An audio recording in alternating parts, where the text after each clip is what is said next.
popular in Ireland. Actually, Ireland is one of the most pro-European countries in all repeated surveys. But what changed that and what has personified the beginning of an opposition to that has been really the figure of Ursula von der Leyen, who I christened Frau Genocide, a name which has been taken up internationally, and people in Ireland literally cannot stand in the way of a diplomatic resolution. I mean, myself and my colleague Mick Wallace put repeated motions to the Parliament arguing for the European Union to use all its efforts for diplomacy and a peaceful resolution, which is actually the opinion of the majority of European citizens, but time after time that was voted down. And I think it's into that vacuum that we see the rise of the far right. I mean, people in Germany have seen the economy pauperized through the sanctions, which were self-defeating on Europe. We've huge economic problems now, manufacturing leaving Germany in search of cheaper energy costs because of us sanctioning ourselves. And into that vacuum, the far right have gained because they've said this is lunacy. But the left should have been doing that. I mean, there's attempts now with the, splitting the left in Germany for a section of it to do that, but it's partly a contributing factor. And you're so right, the left needs to be stronger, but it buckled under this sustained and coordinated attack by the establishment across America and across Europe and all of the so-called global north to silence people who argued for peace and anti-militarization. And it reflects the capture of the European institutions by the military-industrial complex now. And very much like my knowledge of Volt, I suppose, is limited. They had, I think, one member of parliament last time, total Europhiles. I mean, to us, these people were absolutely horrific. I mean, there is a breed of person at the moment. They're actually being bred. It's a project of people who go to European schools, who are kind of being born for the bubble, who don't seem to have, I mean, I'm an internationalist. I want good European relations. I want good relations beyond Europe. But I'm an Irish European. And people should be Cypriot Europeans or German Europeans. We all come from our different backgrounds, and those backgrounds should be encouraged and put our stamp on it, because that's how you're rooted to the people you represent. To me, Volt are just a creation of Europhile, European Union flag-waving bureaucrats, really, who have a sort of a soft liberal ideology. So, but really, we were able to use it as a platform to agitate from. And I suppose in all of my political life as an activist, I've always really viewed electoral politics as simply a platform to organize from, because it's a myth that politicians change things. They don't.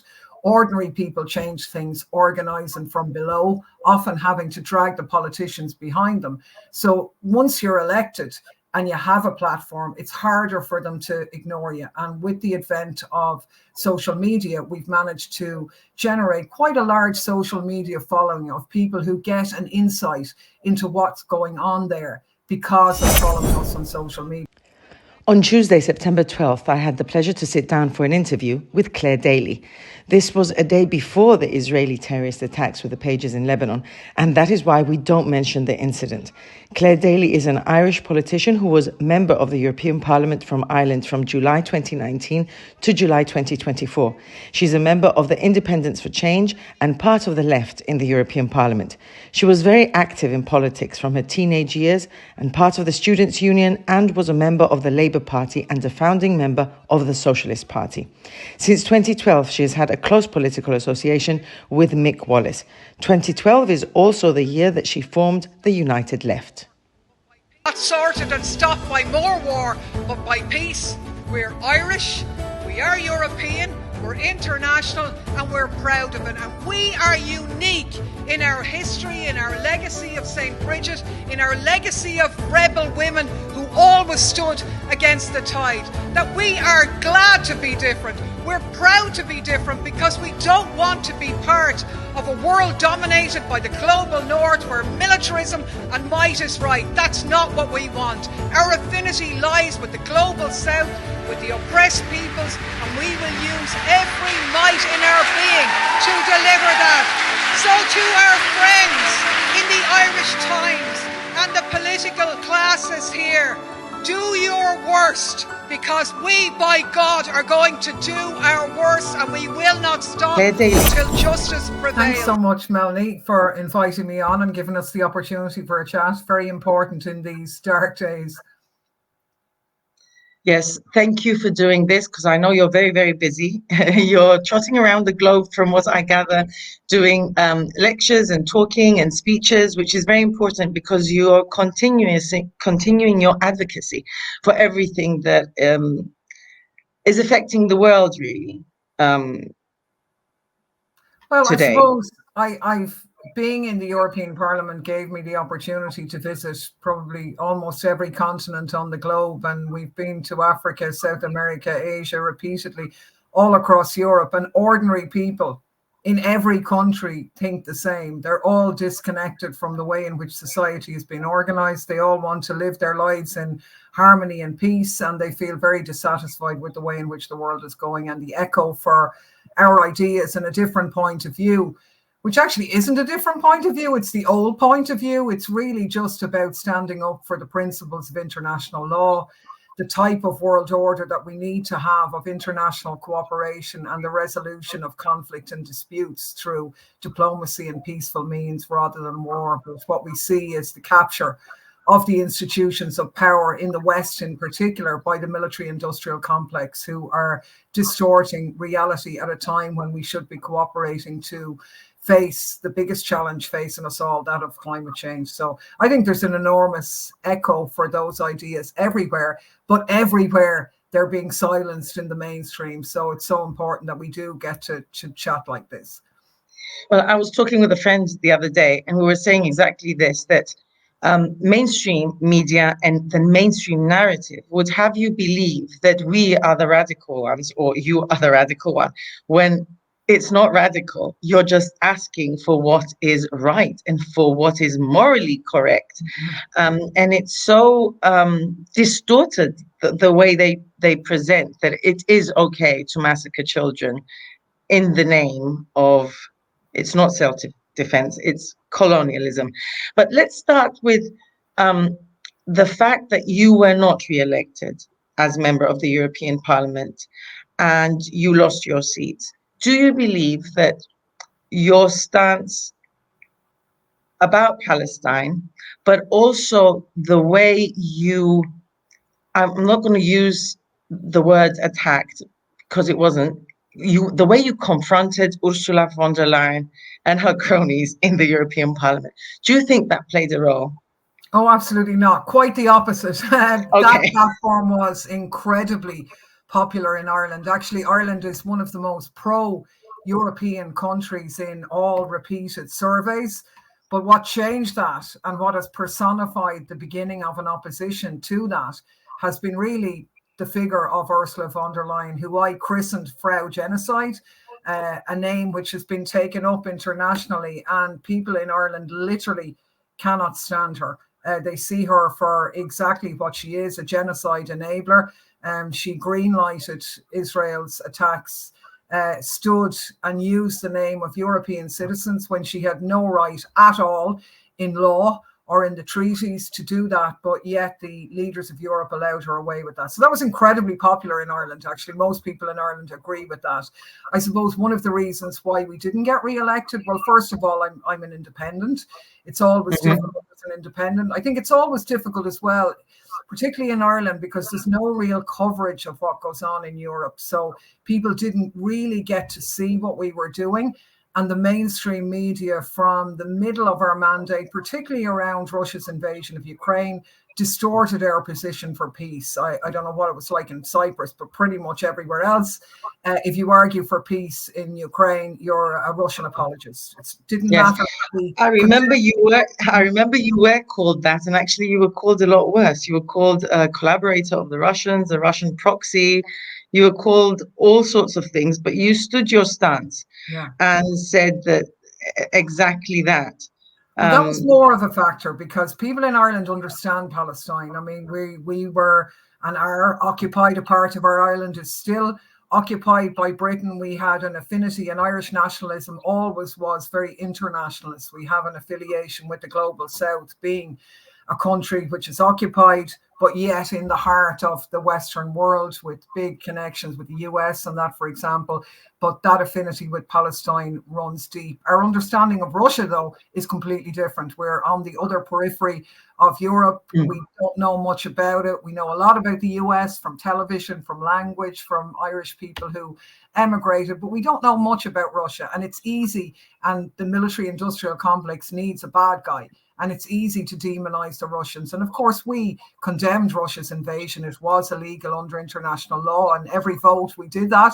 But we also pointed out NATO's role in that it was a NATO proxy war, that the war may have been unjustified, but it was very much provoked. But we were demonized over that, the way in which the media took hold of that narrative and reinvented people who'd been anti-war activists all their lives as Russian apologists, while those who support every single war from Iraq to Afghanistan to Yemen to everything, and now are genocide enablers in terms of it supporting Israel against the people of Gaza, they somehow are up for the people of Ukraine. They're just worried about them and they want peace. It's total nonsense. But that narrative was hijacked. And that certainly was used to sort of demonize. But the real reason why we didn't get elected was because in true left-wing sectarianism, the left in Ireland, or the part of the left, decided that against that attack by the establishment, that I was maybe weakened and they could take my seat.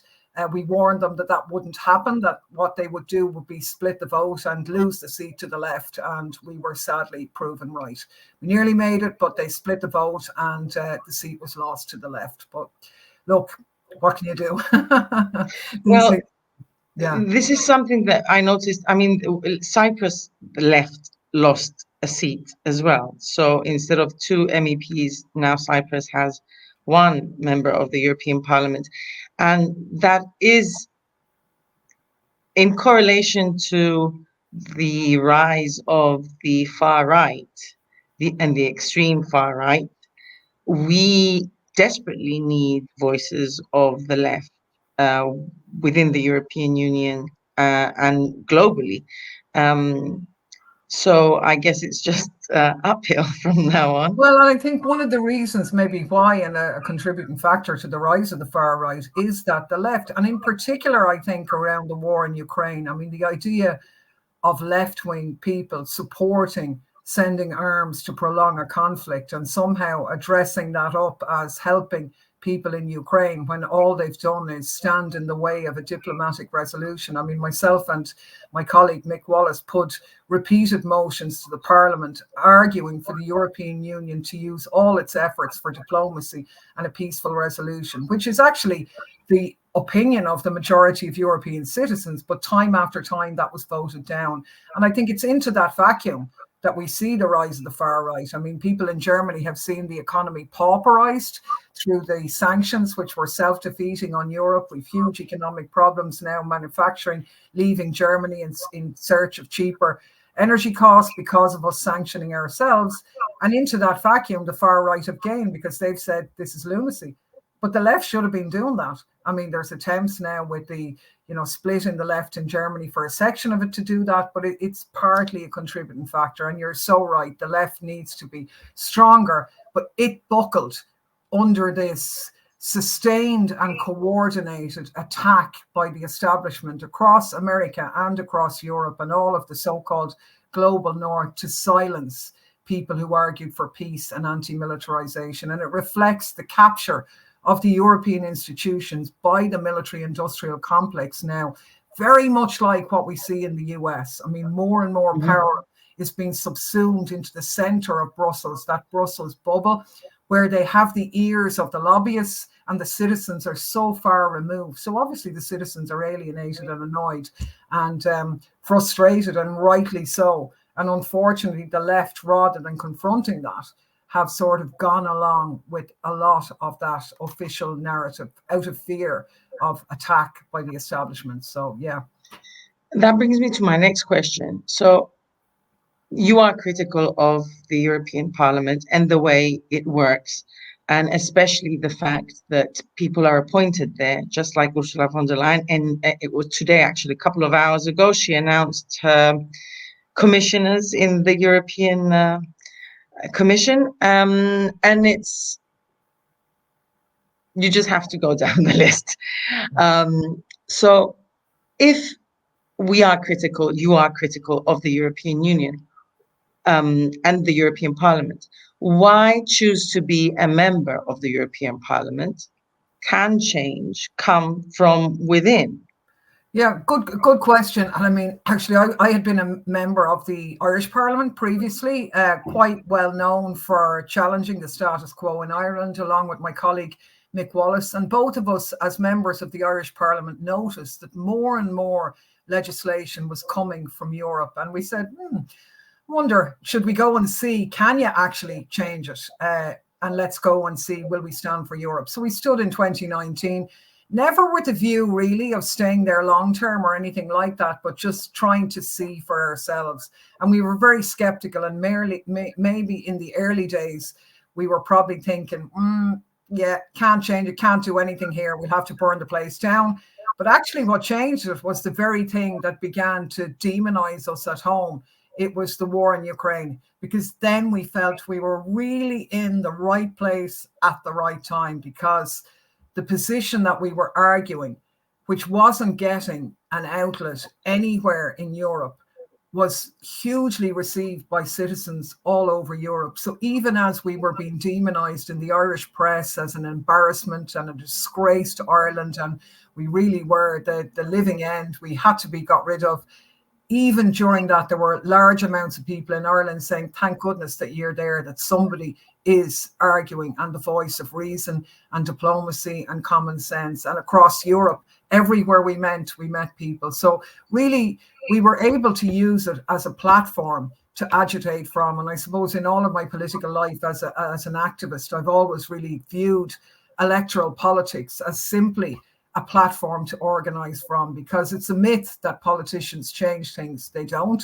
Ordinary people change things, organizing from below, often having to drag the politicians behind them. So once you're elected and you have a platform, it's harder for them to ignore you. And with the advent of social media, we've managed to generate quite a large social media following of people who get an insight into what's going on there because of following us on social media. So it actually, and it hadn't been the plan originally, but we built such a platform, particularly around calling out the EU's enablement of the genocide in Gaza, that we had a responsibility to stand again, even though that hadn't been the original plan. So we gave it our all, but obviously we didn't get elected. But we knew that there were people everywhere who felt that that was so important. So I don't think you can legally change it. It's an inherently undemocratic institution. But what is worrying, and particularly because it's not being commented upon anywhere in the media, is this power grab to the center. So we have Brussels situated there, where there are tens of thousands of registered lobbyists who have the ear of the Commission and the Parliament, from big tech, big pharma, the military industrial complex. The citizens are really far removed, and the member states who are supposed to agree things through unanimity, even that now is being undermined. And the idea is, if you speak out and you try and defend your own national interests, no, that's not on. We have to defend the union. So I think there's huge problems. It's, you know, if you look at it in the recent elections in many countries, less than 30% of people voted. It's not democratic. Yes. Parliament can't bring in legislation. We can stop it, but we can't bring it in. It's incredibly undemocratic, but it's a stage. And I think we did it as best we could. We became some of the most identified MEPs. We could have probably stood in other countries. Pity we bloody didn't in some ways. MEPs in, you know, Malta and in Germany and in Sweden and other countries saying, oh, you're very popular in my country. We're going, well, should have stood there then, but our language skills are absolutely terrible, so that wasn't really an option. But, you know, let's see. So yeah, I think it's a platform. It's an important platform. And it gives you an insider's view of the beast. And that's what we tried to expose. And I think we did that pretty well. You collaborated, you collaborated with Yanis Varoufakis as well, with DM25. Yeah, around the election. And in fairness, with people everywhere. Yeah. Like there were left groups in every Exactly, you are independent. Yeah. Yeah. Okay. Yeah. But there are more pan-European, I will call them, because that's what DiEM25 is, a pan-European party, like Volt. And in Cyprus, we do have representative of Volt, and they do present themselves as left. And I would like to touch a little bit upon that, because how can you, I will put it as a question. Can you be left and believe that we need NATO? Absolutely not. Completely incorrect. And my knowledge of Volt, I suppose, is limited. They had, I think, one member of parliament last time. Total Europhiles. I mean, to us, these people were absolutely horrific. I mean, there is a breed of person at the moment. They're actually being bred. It's a project of people who go to European schools, who are kind of being born for the bubble, who don't seem to have, I mean, I'm an internationalist. I want good European relations. I want good relations beyond Europe. But I'm an Irish European. And people should be Cypriot Europeans or German Europeans. We all come from our different backgrounds, and those backgrounds should be encouraged and put our stamp on it, because that's how you're rooted to the people you represent. To me, Volt are just a creation of Europhile, European Union flag-waving bureaucrats, really, who have a sort of a soft liberal ideology, but are completely exposed. The biggest test facing humankind is always how you react to war. And I think that's been the biggest expose of the Greens, for example, and the German Greens. You can't be a Green. Volt would say they have a brilliant environmental record on legislative files, and they do. But you can't be a Green if you support militarization. It's an absolute nonsense. You can't be a left-wing person if you think that the resources of society should be spent on weapons of war to kill people and make profits for big companies, rather than to attend to the needs facing society. So to me, they're a total sham. I mean, they have big money backing. There are vested interests who support them. It's part of a desperate effort to create a European identity, which is not a real identity for the real people of Europe, because they all come from their own backgrounds and they want to stand together but separately. This is trying to create a separate European identity above the identity of the member states, and that's inherently undemocratic as far as I'm concerned. But you know, I haven't been impressed by them at all, but they have big money backing and resources for sure. Mm-hmm. You would say that Zionism, imperialism, colonialism are basically the same thing on the same level. There are so many things going on at this moment everywhere. Whether it's Palestine, Lebanon, Yemen, Ukraine, everywhere. Do you think that this is the last rattling of the empire? Because I actually do. I mean, I think what's happening in Gaza is not accidental. It's a warning. It's a harbinger, really, because what's going on there, it's not that this is the first genocide, but it is the first genocide that has been openly declared and fully carried out in the public view, and the world has been unable to stop it. It has been done deliberately. The rules of international law, which were put together after World War II, we know, of course, that, you know, they were never really for us, never really for the West. They were really for our enemies, you know, but they did keep certain order on things. Now those rules of international law are being publicly bonfired, and the rules of a new, much more unfair and violent world order are being painted before us. And in some ways, they're not new. They're the old values of colonialism, which never really left, but which were dressed up a little bit and put in check a little bit out of the horrors of World War II. Now they're being returned to. The old rules of might is right, colonialism, occupation, brutality. All of this is a free-for-all, and it's being driven by the military-industrial complex. And I mean, I think Israel is in the vanguard of that. It was, after all, and is a European settler colonial project. It's an apartheid state. As Biden said years ago, if it didn't exist, we'd have to create it to bring instability in that region, to allow corporate power from the West to exploit those areas, and indeed Africa and others, for their own benefit. I mean, the sickening irony of the hypocrisy of the European Union, who say that, oh, but when we go to these places, we don't have interests, we have values.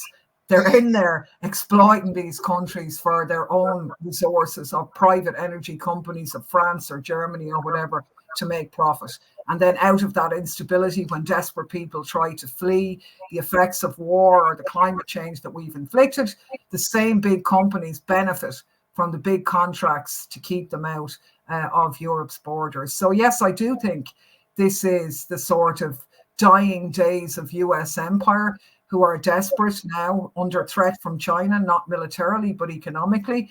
The US economy is not the way it was. I mean, in the next weeks, we'll have the BRICS summit in Kazan in Russia. This represents over 50% of the world's population, 40% of production. There's a new power rising.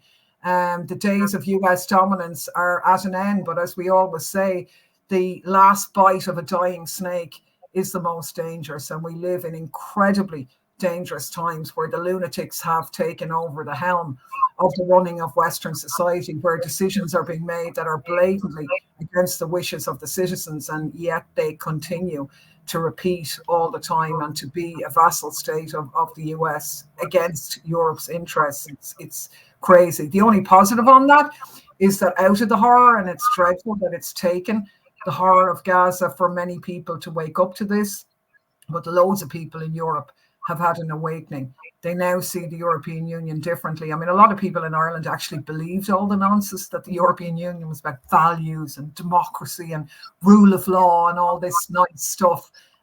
Now they see, well, how could that be when you've not only, done nothing about a genocide, but you've actually enabled them to continue to arm the genocidal side. So, yeah, I think you're right. I think these are really seismic events. They're a turning point in world history. You mentioned immigrants and immigration. I mean, yeah, Africa, we say that Africa is poor. Africa is not poor. Just give them back their own resources that the Europeans are exploiting. But you were also criticized about your stance on immigration, weren't you? No? Not really. I mean, we've been very clear. I mean, we've been very open that, Europe's position on migration has been absolutely appalling. I mean, the Dublin Agreement originally, in saying that people have to be located in the first place where they land, has caused huge problems for member states on the southern borders of Europe. Cyprus is the first, because we've got Syria, Lebanon, Palestine, right across. I mean, yeah.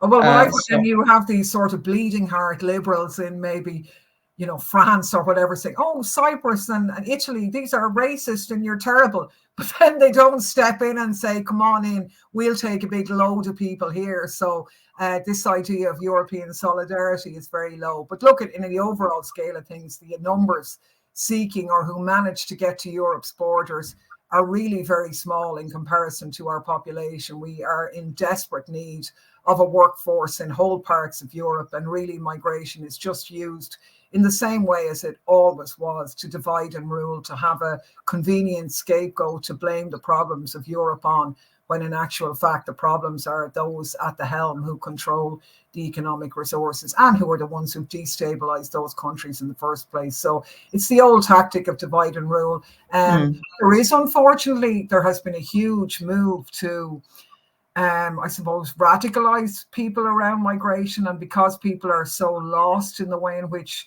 society has been organized now, there would be a growth of racist ideas and far right ideas, even in Ireland, where it never really existed before. So in that sense, we've had more debate about it. But to be honest with you, it was it was obvious to me during the European elections and the local elections here in Ireland, migration was the only thing being talked about. And we don't actually have a migration problem. They don't handle Well, it well. same in Cyprus, it was number one issue. Yeah. Well, we do have a problem, so yeah. But it But was number one issue. The media every single day, migration. Oh, we've all these people. The minute the election was over, that was gone. And the only reason why the Irish system is slightly dislocated is because the Irish government, to curry favour with the European masters, went out of their way to almost entice Ukrainian refugees in. So we've had a massive influx. Over 110,000 Ukrainians have been brought into Ireland. They've been given preferential treatment. I mean, our government, which really annoyed people, actually our government implemented a racist migration policy because they gave Ukrainian migrants more benefits than they gave to other migrants, and even than they gave to Irish people. So we had them saying, again, against the backdrop of a housing crisis, saying, we're going to build houses for Ukrainians. And then working class Irish people said, sorry, my family are living in my home with my grandchildren and my daughter who can't get a house, and they've been there for years, and you're going to build houses for Ukrainians. Why aren't you building them for me? And then if anybody said that, they'd say, oh, you're a racist. Well, that's not being racist. That's somebody saying, why are you managing the resources of society like that? Why didn't they say we'll build houses for all, including Ukrainians? You know what I mean? Yeah. So you're creating racism in a sense. Exactly. I know you're in Ireland. Yeah. Yeah, I know you're in Ireland, but I would like your thoughts on the clashes and the riots that happened in England. Just to give you a short note on this, Mr. Robinson was in Ayia Napa in Cyprus holidaying when that was happening and giving instructions whilst on holiday in one of the beach resorts in Cyprus. So I'd just like your thoughts on that, on what happened there. Yeah, I mean, there has always been a dangerous far-right, fascist, organised minority in Britain. It never really happened in the north, although they would have had in the north of Ireland, but they would have had some links with loyalist forces in the north of Ireland. And we've even seen some of that violence around what happened in Britain there in Northern Ireland itself, with even some people from the south of Ireland participating in that. So I actually think some of it is being deliberately manipulated by the state. I would be very surprised if British state forces aren't in some ways involved in some of that. But it comes from desperation by some people, but really an organised fascist criminal element stoking up a legitimate discontent that's there. But there are definitely very sinister forces at work. I mean, in Ireland now, we have these people organising, including Robinson, and they now go and they sloganeer with their flags and that about Ireland for the Irish. Now, these are the people who it was Ireland for the English up until very recently, and all of their entire history. These are, you know, British imperialists really in their history, but now they want Ireland for the Irish, migrants out. I mean, it's absolute rubbish when most, you know, Irish diasporas all over the world, like Ireland has always emigrated. The idea that we would say we'd have a problem with, you know, tens of thousands of people fleeing war or climate change in other places. I mean, the government has mishandled migration, absolutely, and there are hugely legitimate questions. But the problem is, and I think this is something in all societies, the way in which political dialogue has been held now. You can't have an exchange of views. If you express a different opinion, you're immediately racist. So if somebody questions the government's mishandling of migration, which is perfectly legitimate, you could be labelled a racist. So a lot of people say, oh, I don't want to get into that. I don't want that. Or if you object to it, you're called far right. A lot of the people aren't.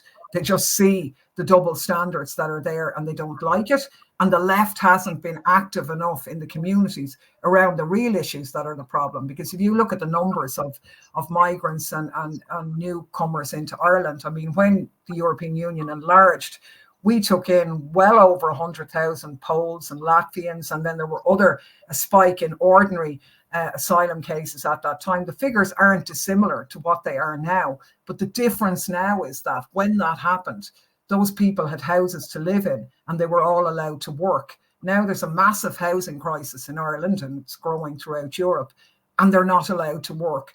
So that's been the nugget. So rather than the left concentrating on that we need housing for all, and why are we upping our military expenditure?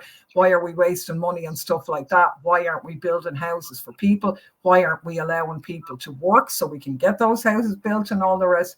They're not doing that. They're labeling some of the people who are opposing that as far right. And that sadly just drives those people into the hands of the far right because they're so demoralized and they say, well, if that's what I am, yeah, okay, yeah, I'm far right. You know, they're not really. Now, that doesn't say that there isn't a criminal and organized element manipulating that. There absolutely is. And that needs to be stamped out. But unfortunately, it's growing with the help of the mainstream media and the lack of effective organized work on the ground by the unions and by the left in general. I'd like to touch on two things before I let you go. One is the elections in Venezuela and the interference, basically, of the US government in the elections. What are your thoughts on that? Yeah, well, I've been to Venezuela many times when I was in the Irish Parliament and indeed when we were in the European Parliament. I'd been invited to observe these ones and we couldn't go. I was very sorry afterwards, given what happened, that we hadn't been there to bear testimony, but I am hoping to go in again at the start of October. They have organised some Palestine solidarity events around the anniversary of the genocide. So a couple of MEPs who were in the parliament with us, some Spanish communists and ourselves, are hoping to head to Venezuela again. Look, this is the history of Venezuela all over. US interference has dominated their politics now since Chavez took power. We know the attempted coups in the past. This is, again, more of the same. I mean, when we were there over the years, we've seen the devastating impact of the sanctions there. I mean, there's no doubt about it. People in Venezuela are really suffering dire consequences because of the stranglehold of sanctions. I would think the government has made mistakes, plenty of mistakes for that matter. But I do think that they have the backing of just about a majority of the people, and certainly the poor people. I mean, when you're in Venezuela, you can go to places where the wealth is just astounding, where you see people who are quite white, but they are, you know, they're the old colonialists who settled there, and they have a vested interest in ensuring that Venezuela goes back to the way it was, where the wealthy elites run it. The idea of the usurpers, the people that Chavez and Maduro represented taking power, has always been abhorrent to them. So they will continue that. I mean, I found it unfortunate that the likes of Lula and that have come out and been, you know, saying, oh, maybe you should have new elections. I would say they probably, you know, I'd say the results were broadly accurate. And I think we've definitely seen very clear signs of external interference. That's always there in Latin America. It's there now on our borders in Eastern Europe now. US empire operates and funds and enables an opposition. That doesn't mean that there aren't legitimate concerns by many people who might look to the opposition. I'm sure there are. As I say, I think the Venezuelans have made mistakes, but I think as somebody of the left, our first job and our first defense has to be to stand against foreign interference and against empire, and then to work in a fraternal way with the Venezuelans to assist them deal with the problems facing their people, which are many. But it's deeply concerning. I mean, we know the attempts from before with Guaido, all of that nonsense, trying to nominate him. So when they talk now about the illegitimacy of the election, let's remember back, these were the people who, you know, sort of supported an unelected moron in Guaido who robbed so much money out of that country, who tried to organize a coup and all the rest. So this is history repeating itself. But it is dangerous because the economy is in dodgy ground. And when you think about it, all the Europeans getting up on their high horse, not recognizing Maduro, but then Macron won't recognize the results of the French election, and no one has a problem with that, you know. European hypocrisy, alive and well, always. It's the double standards and the hypocrisy. And the United States elections, they're coming up in November, and I'm the way it's being presented, that there are two parties, basically. That's it. And you have to choose the lesser evil. In this case, most people are arguing that the lesser evil is Kamala Harris. Would you agree with that? And if and how do you get out of this? I mean, how would you get out of having to vote for one or the other? Yeah. What a When nightmare. they're both following the same policies, they've just got a different way of saying things. That's my opinion. Oh, it's the biggest con going. And let's remember that this is the country which has 800 bases around the world that say that they are defenders of democracy and the free world. Well, if that's democracy, is it any wonder that so many people around the world have rejected it? That's not democracy. People cannot get on the ballot paper. You know that whole sections of society are banned from voting because they can't vote. Maybe they would have a prison sentence. We know that many Black people are more likely to be in prison than white because of the systemic racism and on and on and on. And they represent the same thing. I don't think there's any lesser evil. If I was there, I would support, the light. I mean, you'd have to kind of support the Green Party are not too bad. They're generally terrible in Europe, don't get me wrong. But Jill Stein. Yeah, Jill Stein. Jill Stein is an exception, not the Green Party. I'd support Jill Stein's or, the independent guy whose name escapes me. But it's tokenistic. They're not going to get elected. But how do you break out of that? Well, the only way in which you can break out of it is by ordinary people going back to their history because there's a huge left-wing history in America. And in some ways, I suppose I do take great heart out of the radicalization of huge swathes of American youth around the issue of Gaza and Palestine. I mean, the movements in America or US have been absolutely unprecedented in terms of their support of Palestine. And it's very significant that large numbers of US Jewish community, particularly young people, have broken with Zionism and that. And that's a huge part of a break because big money interests control US politics. And our concern is that European politics are going exactly the same way. So they're removed from the people. The only way you can grab that back is by ordinary people organizing for themselves. And I think we've seen that. I mean, the movement around the campuses was very reminiscent of Vietnam. And the changes that followed from Vietnam after the students organized first, other people came on board. I think we're at that stage in the US, but it's incredibly difficult. I mean, I had a short break in the US there in the summer, and you just see the conditions that people live in. I mean, you've old people in their 80s with shaking hands working in shops, and not by choice, it's out of poverty. And yet they're spending massive amounts of money on militarization. People are getting no representation from either the Democrats or the Republicans. In some ways, the Democrats have been worse in terms of war on the world scale. Obviously, I think Trump is deranged, clearly, but Kamala Harris is just a puppet of the big business in the same way. They're exactly the same.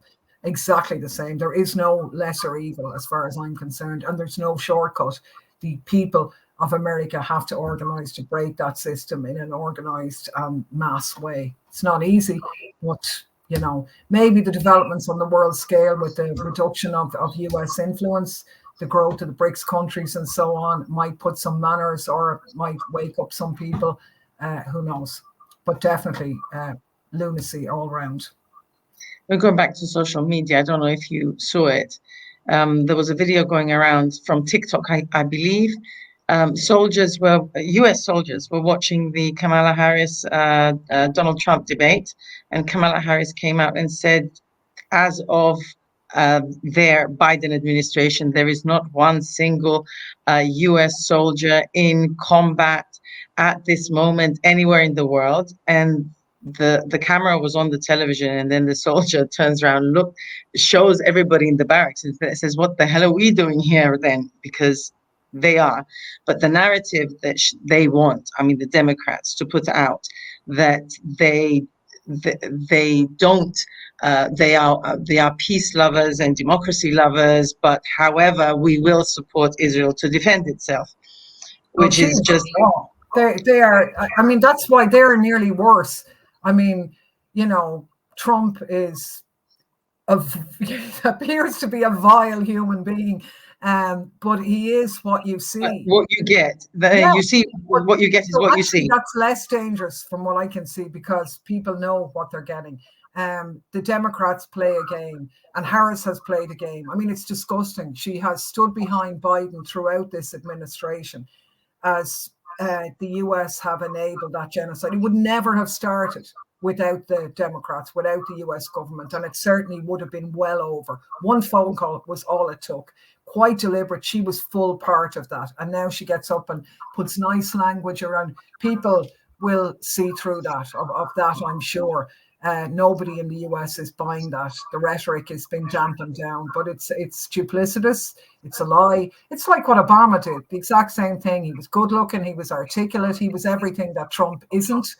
But he, killed out more attacks on people with drones and extrajudicial executions on people in the Middle East and wars and all the rest of it.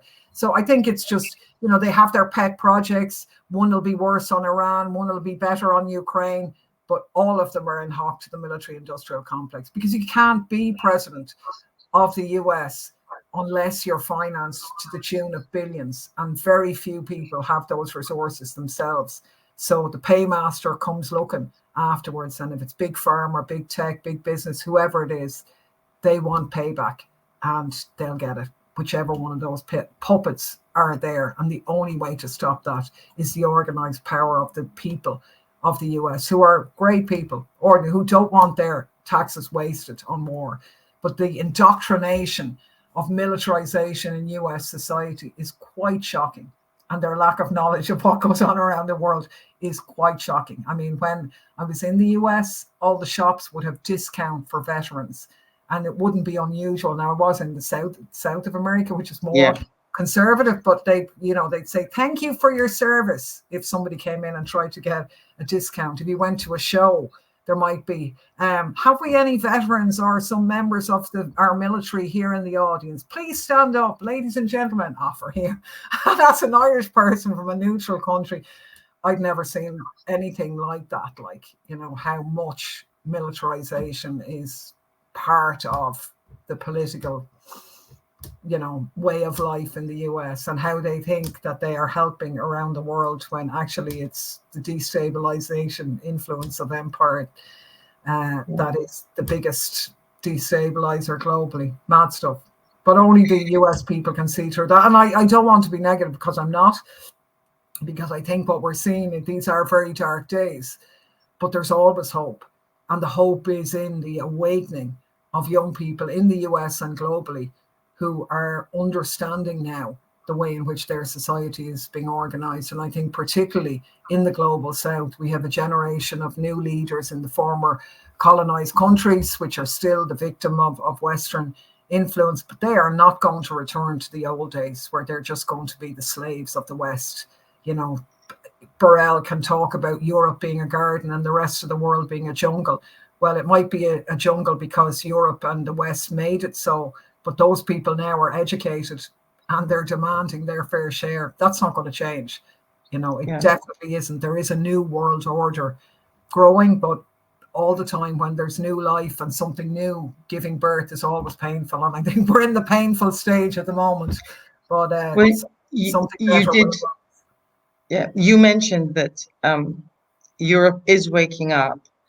Sadly, I will note that Cyprus is always last to follow. We get hit, I think, by everything last, because being such a small country as well, and being in the position that we're in. I mean, we have US military people calling Cyprus a permanent aircraft carrier in the Middle East, which is what it has turned into, a permanent aircraft carrier. A NATO hub, people are calling it now a NATO hub. Declassified UK, Matt Kennett has done a lot of research, and it is out on social media.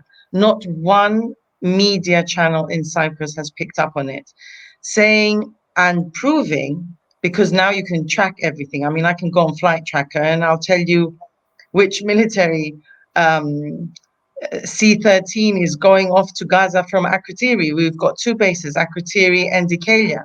However, at the same time, our complicity in the Amalthea project, where we had Ursula von der Leyen come on the 8th of May, Women's Day as well, to inaugurate the Amalthea aid going from Cyprus to Gaza, which was a sham, which basically we helped the Zionists and the Americans massacre 121 people. Coming just to save, I think it was 4 hostages they saved. And then they dismantled the pier that was used to supposedly take in aid. However, our government is using that as an excuse and as they're saying basically that we are not giving anything but humanitarian aid, and that cannot be when I personally have seen US Air Force planes on the tarmac at Larnaca Airport when I was going on holiday this year. So basically, they're also using our airports as well. If you had any advice to give, or I wouldn't say advice, but a piece of what you think, a nudge in the right direction that you would give to the Cypriot people. I'm not talking about the government because I don't think they would take any advice. What would it be?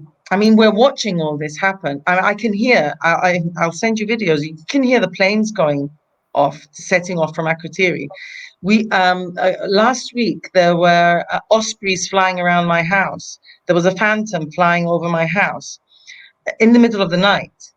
And I put it on social media, and a friend of mine in Lebanon texted me back and said, Melanie, this is 24/7 in Lebanon for the past 40 years.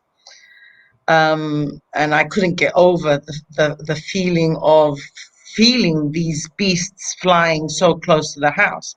And I kept on thinking, what do the people in Gaza feel when they feel them, they see them, but then they are also hit by them?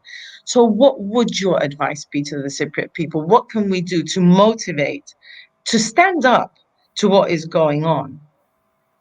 Well, I mean, you've painted a devastating picture, but it's not as unique as you might think. I think it's unique in the sense of where you are geographically located, that you really are on the front line and you have, painted how real that picture is. But actually the processes are the same everywhere, because we're supposed to be a neutral country. We're supposed to not be in NATO, and our government will tell you, of course, we've nothing to do with NATO. Absolutely not. We don't want to be involved in NATO. And yet they're being sucked into European defence integration at a rate we've never been seen. Like, we have a civilian airport in Shannon, which has always been allowed to be used by the US military going to the Middle East. That is being used now by the US going to Israel, going to Gaza. We know that that's the case. We know that the Irish government, even where support for Palestine is about 95%, and all of their rhetoric is supportive, but the sale of dual-use goods going to Israel since the genocide started has absolutely skyrocketed from Ireland. Same processes. I was at a peace event in Norway, another supposedly neutral country, but obviously involved with NATO, and now for the first time considering US bases, where you'd activists there. And I was at another one in Sweden where they'll say, oh, Sweden has joined NATO now, Sweden is on side. No, they're not.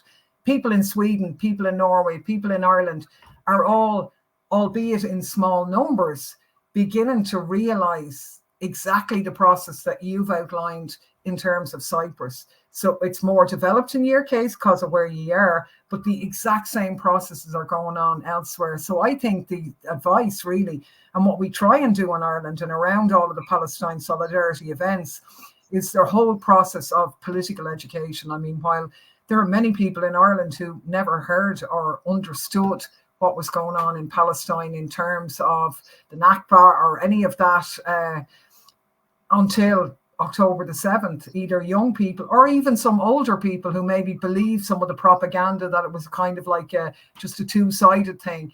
Those people have been awakened now out of the horror, and out of that they're beginning to learn. So I think political education, knowledge, putting the information out there. I know it's difficult. A lot of people are in a bad place in their lives. They're trying to get on. The enormity of the problems that we face can sometimes swamp them.